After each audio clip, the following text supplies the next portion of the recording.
rocks. How's it going? First things first, you wish you had a hat this cool. It's like we're in late summer, so it's like cool in the evening and in the mornings, but then that sun comes and it's sunny, and I want to make a tincture video with you.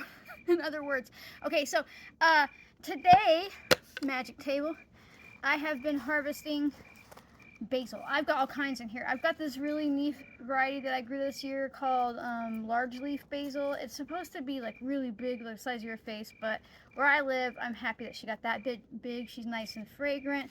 I've got, you know, your standard basil in here going to bloom, and then I have what they called pizza basil, and this one I've been super impressed with because she has not bloomed yet, and it's like late August, almost September. But basil is basil is basil when it comes to culinary basil. You could use purple basil. What I'm making here today, you can do with any type of culinary basil. I'm going to make a basil tincture. Now, some of you might be familiar with like holy basil, Tulsi, you know, and a lot of, you know, you can read all about her, and she's fantastic and fine. She isn't super tasty on pizza or anything like that. And yeah, I grow her and I like Tulsi, but people really overlook culinary basil, and that's a shame because this is available to you right now. Whether you're watching this in August, September, October, November, December, January, whatever month you're watching, you have fresh basil available to you because it is culinary, meaning you can find it in your local store fresh, right? You do want to use fresh for this, but you can order it online. If it's summertime, you can get this from your, you know, local farmer's market, farm stand. You could have it growing in your garden. It's super easy to grow in containers. And this year, I'm going to try to grow some year round inside because I think that will be cool. But I'm getting ready to chop all of her up and freeze her because she freezes really well. I just kind of de-leaf it and pulse it a couple times in my food blender, and then I just freeze it in a freezer safe container, and then I just have fresh basil as I need. But I want to make a tincture before I do that today, so let's make a basil tincture. Now, you might be thinking, why do I want like a pizza flavored bagel tincture? Pizza flavored bagel sounds good though. I guess I'm fucking thinking about pizza bagels. I don't know. Basil is amazing, just like holy basil. She's fantastic for immune support, cortisol support, which is stress reduction, stress like impairment, like helping your cortisol levels regulate if they're too high or they're too low. I really like any basil for that. I also really love basil for brain fog, anxiety. That all comes alongside of, you know, like high or elevated or low cortisol levels, honestly. She's antimicrobial, antiviral, antibacterial, and antifungal, anti whatever you've got going on. Basil can probably support you. So I'm just gonna, you can use whatever basil you want. You don't have to do the mix, but I like have all three here, so I figure they're all gonna join the party. So this is super simple. I'm gonna take my basil, stems and all, and I'm going to give her a little bit of a chop into this jar. I don't want you to pulverize this. I don't want you to run it through the blender like I'm going to before I freeze it. I just want to chop her up enough that I can fit some alcohol in there and make a little bit more space for the alcohol to extract from, like surface space, right? Let's top her off with another pizza basil and another large. These got pretty big.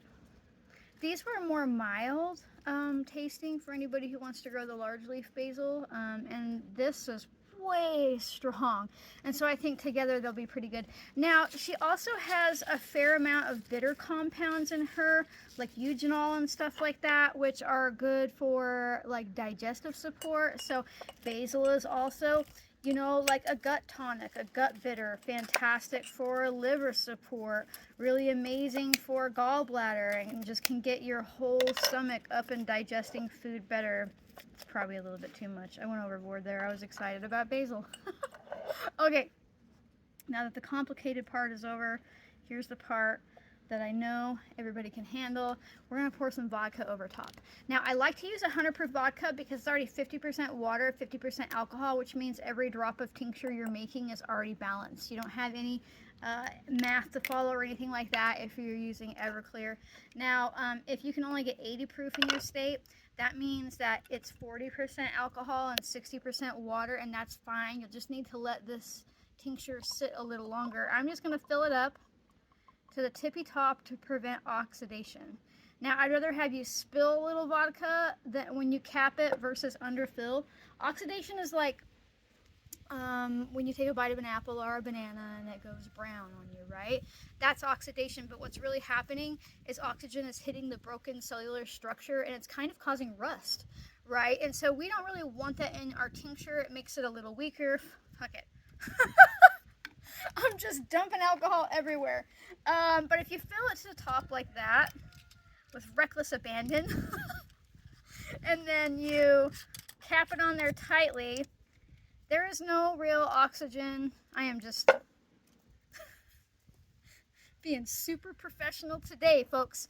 There's no real oxygen left in there. If you have a few air bubbles, don't freak out. You know, oxidation isn't the end of the world, and it will oxidize some after you strain this. So, but really, I'm just going to take this, and I'm going to let this sit on my shelf for like 6 to 8 weeks or until I remember about it.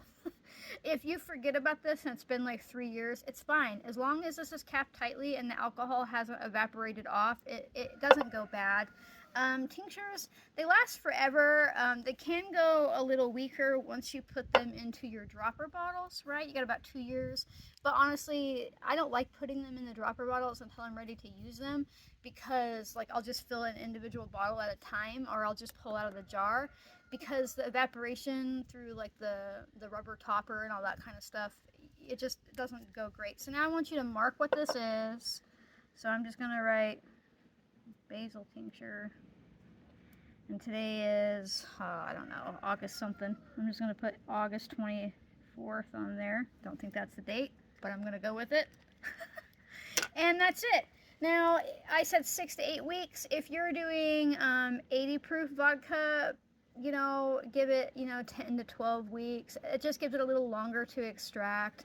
But that is so easy, and you're capable of doing that, right? I mean, I'm just sitting out here in a sun hat, splashing vodka around, making a pizza-flavored tincture.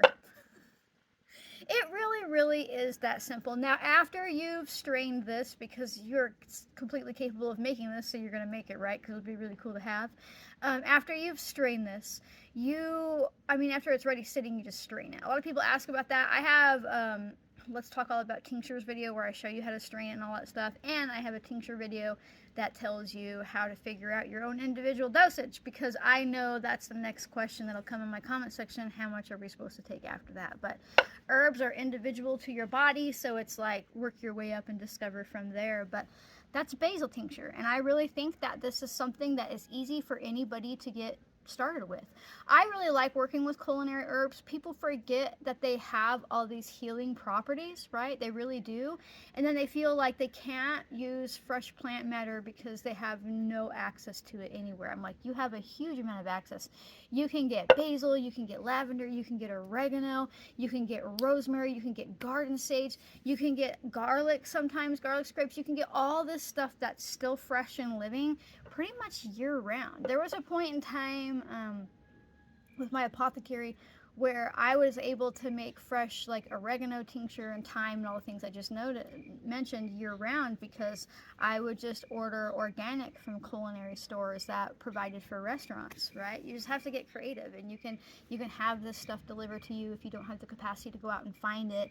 You know, if you're not physically able to garden or any of that thing, don't feel like you aren't able to use fresh plants because of whatever your situation is. You probably can. So that's a basil tincture. You are definitely smart enough to do this, folks. And I mean, if you think outside the box, you'll find so many more remedies sitting around you that you didn't even realize you have. And now, of course, if you don't like a tincture, you could turn this into an infused honey or infused vinegar, or you could dry it for tea. Basil is just an amazing ally to have in your life, and I hope that you make friends with her. So if you like my random goofy hat videos and just being a human and sloshing vodka all over, Consider becoming a member. It's just a way to throw me a couple bucks a month for the work that I do. I teach freely. I never ask for anything in exchange like that. There's no paywall or anything like that. You do get early access as a member to videos, like members got to watch this video first. But if you can't afford to pay, I don't even want you to worry about it or anything like that, because all these videos are always released on a weekend, so it's not a paywall, it's just a little bitty baby time wall. If you can't do that, or even if you can, make sure that you like, comment, subscribe, turn on notifications, and share. Sharing is super important because it helps other people realize that just like you, they are smart enough to do this too. So thanks for watching, folks, and I'll see you next time. Bye.